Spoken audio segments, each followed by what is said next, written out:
हरे श्री गुरुपवनपुरपते पाहि मां पाहि दशकं 95 மூணாவது ஸ்லோகம் சந்தி ஸ்ரேயாம்சி பூமாம்ஸ்யபி ருச்சிபிதயா கர்மிணாம் நிர்மிதானி க்ஷுத்ரானந்தாஸ்ச சாந்தா பகுவிதகதயः கிருஷ்ணதேभ्यो भवेयुः त्वञ्चाचख्यातसख्ये ननु महिततमां श्रेयसां भक्तिमेकां त्वद्भक्त्यानन्दतुल्यः खलु विषयजुषां सम्मदः केन वा स्यात्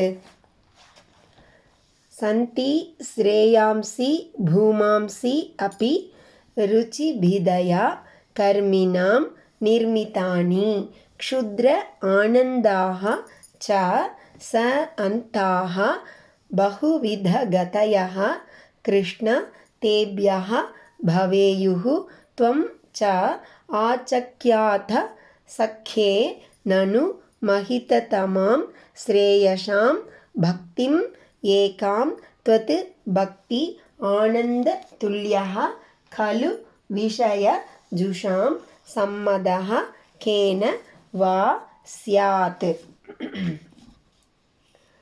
கர்மினாம் வினை செய்வோருக்கு ருச்சிபிதயா அவரவரது ருச்சி வேறுபாடுகள் காரணமாக ஸ்ரேயாம்சி உயர்ந்த நன்மை தரக்கூடியவை என்று பூயாம்சி அபி ஏராளமானவை நிர்மிதானி வகுக்கப்பட்டுள்ளன. கிருஷ்ணா ஓ கிருஷ்ணா தேபியக அவைகளிலிருந்து ச அந்தாக அழியக்கூடியவையும் க்ஷுத்ர ஆனந்தாக ச அற்பமான மகிழ்ச்சியை அளிப்பவையுமான பகுவிதகதயக பலவிதமான பயன்கள் பவேயுகு ஏற்படக்கூடும். துவம் ச நீயோ சக்கியே நண்பரான உத்தவருக்கு ஸ்ரேயசாம் நன்மைகளிலெல்லாம் மகிததமாம் மிக மேலான நன்மையாக பக்திம் ஏகாம் பக்தி ஒன்றையே ஆச்சக்கியாத நனு நிச்சயமாக உபதேசித்தாய் அல்லவா. துவத் பக்தி உன்னிடம் கொள்ளும் பக்தியால் பெறும் ஆனந்த துல்லியக ஆனந்தத்துக்கு ஒப்பான சம்மதக ஒரு ஆனந்தம் விஷய ஜுஷாம் புலனின்பங்களில் ஈடுபட்டோருக்கு கேனவா கலு ஸ்யாத் எதன் மூலம்தான் ஏற்படும். கிருஷ்ணா கர்மாதிகாரிகளுடைய ருசியின் வேற்றுமையை அனுசரித்து உயர்நலத்திற்கு சாதனங்கள் நிறைய கூறப்பட்டுள்ளன. அவற்றினின்று அல்ப சுகங்களும் அனித்தியமான பற்பல பதவிகளும் உண்டாகின்றன.